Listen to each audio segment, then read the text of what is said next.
नमस्कार प्रणाम। जुन हाम्रो वडा नम्बर 6 र 7 मा पर्ने जनसृजनशील सामुदायिक वन उपभोक्ता समितिको जुन यो मुटुमा रहेको जुन यो जाते कुनामा रहेको यो पोखरी हामी हेर्न सक्छौं। अहिले यो पर्यटकीय क्षेत्र जुन आन्तरिक पर्यटकीय क्षेत्रको लागि यो डेभलप यो विकास हुँदैछ। यसमा जुन हाम्रो 5 नम्बरको सिमानामा रहेको यो जुन जाते कुना रहेको छ, 5 नम्बरको उबाट हामीले जुन शुद्ध खानेपानी यहाँ लिएर आइएको छ र यसलाई भोलिका दिनमा पर्यटकीय क्षेत्रको विकास गर्ने भन्ने उद्देश्यले जुन हाम्रो यस वडा नम्बर 6 का पूर्व वडाध्यक्ष, यस जनसृजनशील सामुदायिक वन उपभोक्ता समितिका अध्यक्ष आदरणीय दाजु पुष्पबहादुर थापाको जुन योजना छ, यसले द्रुत रूपमा काम भइरहेको छ। अगाडि पनि हामी हेर्न सक्छौँ ड्यामहरू कसिरहेको छ। भावी दिनहरूमा यसमा जुन बोटहरू राख्ने, यसलाई पिकनिक स्पोटहरू बनाउने भन्ने जुन उहाँको योजना छ र यसलाई वडा नम्बर 6 र 7 ले पनि मध्यनजर गरोस् र निजगढ नगरपालिकाले पनि यसलाई जुन पर्यटकीय क्षेत्रको रूपमा घोषणा गरोस्। यसमा हुने जुन गतिविधिहरूमा जुन निजगढ नगरपालिकाले पनि सहकार्य गरोस् भन्ने जुन आशाको साथ यहाँ हाम्रो निजगढका र निजगढ बाहिर रहने जति पनि जनसमुदायहरू हुनुहुन्छ, एकचोटि यस जाते कुनाको यो पोखरीमा आएर एकचोटि अवलोकन गरिदिनु हुन हार्दिक अनुरोध गर्दछु। नमस्कार प्रणाम।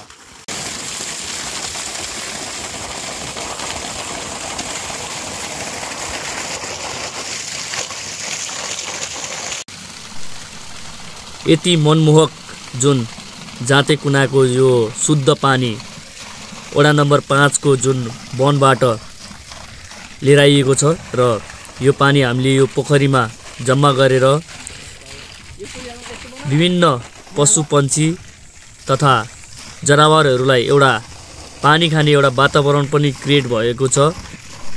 यहाँ विभिन्न जिल्लाका छिमेकी जिल्लाका साथीहरू पनि यहाँ वनभोज खानको लागि आउने गर्नुहुन्छ। जुन रौतहट अनि वीरगञ्ज, हेटौँडा विभिन्न ठाउँका जुन जनसमुदायहरू हुनुहुन्छ यहाँ अवलोकन गर्ने क्रम जारी छ र यो भविष्यमा निजगढको एउटा चिनारी, निजगढको एउटा पहिचानको रूपमा यो जुन जाते कुना रहनेछ भन्ने यहाँका स्थानीयहरूको एउटा भनाइ पनि रहेको छ र यो जाते कुनामा विभिन्न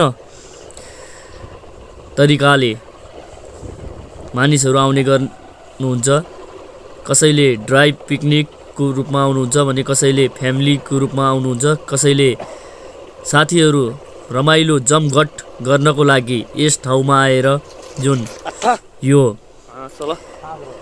वन जङ्गलको हराभरा स्वच्छ हावा, स्वच्छ पानी र तालहरूको रमणीय जुन वातावरण छ त्यो वातावरण हेर्नको लागि भनी पनि आउने गर्नुहुन्छ।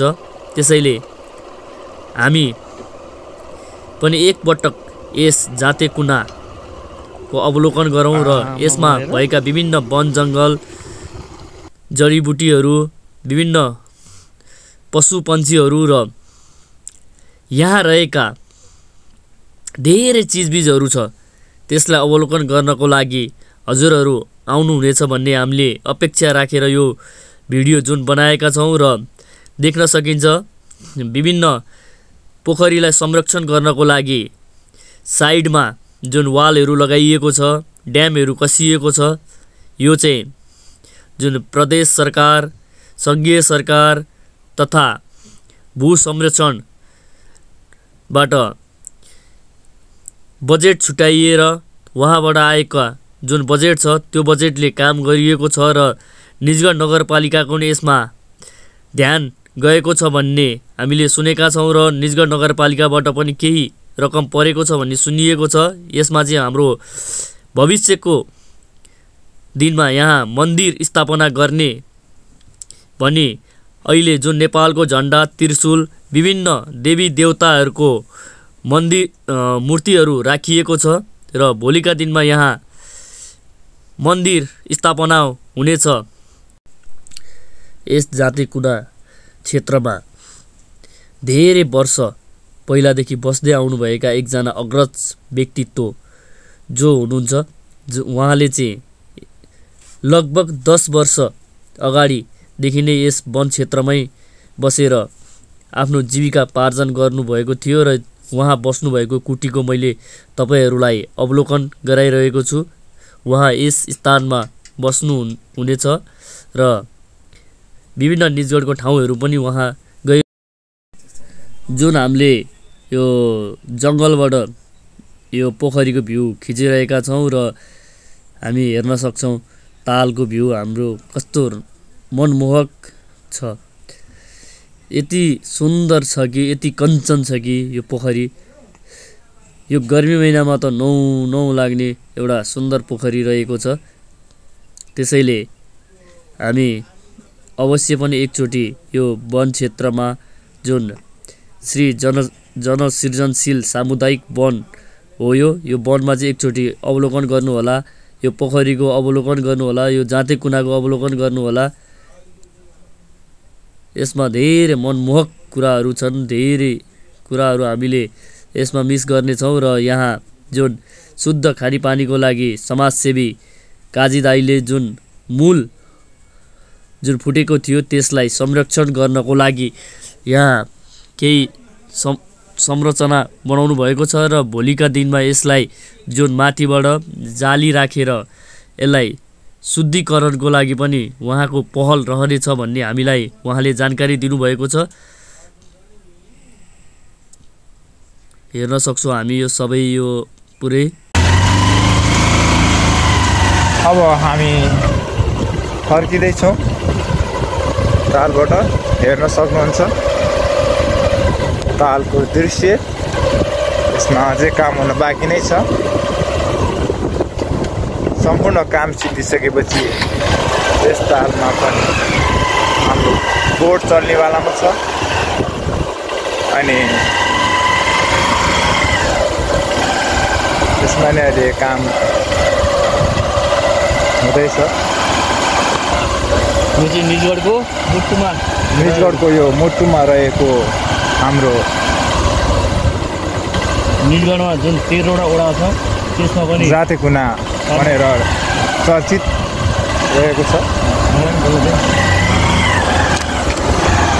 निजगढमा रहेको जुन निजगढ नगरपालिकामा 13वटा वडा छ त्यसमा पनि हाम्रो 6 नम्बर वडा सबै वडाहरूको पनि मुटु जुन बीच केन्द्रमा पर्छ त्यसको पनि यो जुन बीच सेन्टरमा रहेको यो जाते कुना ताल सम्पूर्ण वडावासीलाई एकचोटि अवलोकन गर्न आउनु हुन पनि अनुरोध गर्दछौँ।